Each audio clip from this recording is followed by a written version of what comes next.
گوجری زبان میں اپڈیٹ سنیے۔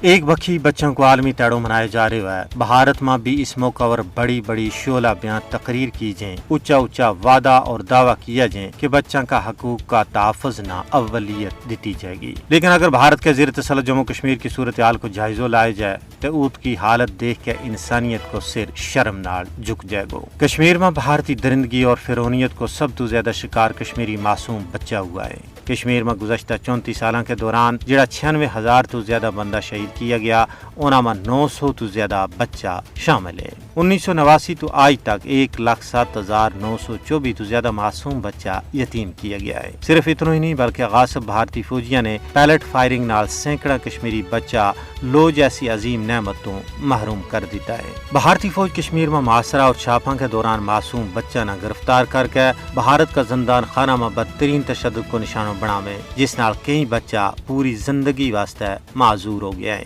دراصل بھارت کشمیری حریت پسند عوام نہ ڈران اور تمکان واسطے معصوم بچہ نہ اپنی درندگی کو نشانہ بنا رہے ہے۔ کشمیری بچہ اپنی اکھاں کے سامنے اپنا پیارا ور تشدد اور تذلیل و تحقیر ہوتا دیکھ کے پوری زندگی واسطے ذہنی صدمہ کو شکار ہو گیا ہے۔ بھارتی غاصب فوج کشمیر میں بچوں پر ظلم کر کے نہ صرف اپنا آئین و قانون بلکہ بچوں کے متعلق بین الاقوامی قوانین اور معاہدات کی مٹی پلید کر رہی ہے۔ بچوں کو عالمی تیڑو اس گال کو تقاضو کرے کہ عالمی برادری اور بچوں کا حقوق کے متعلق فورمز بھارت تو اس درندگی کو حساب لیں۔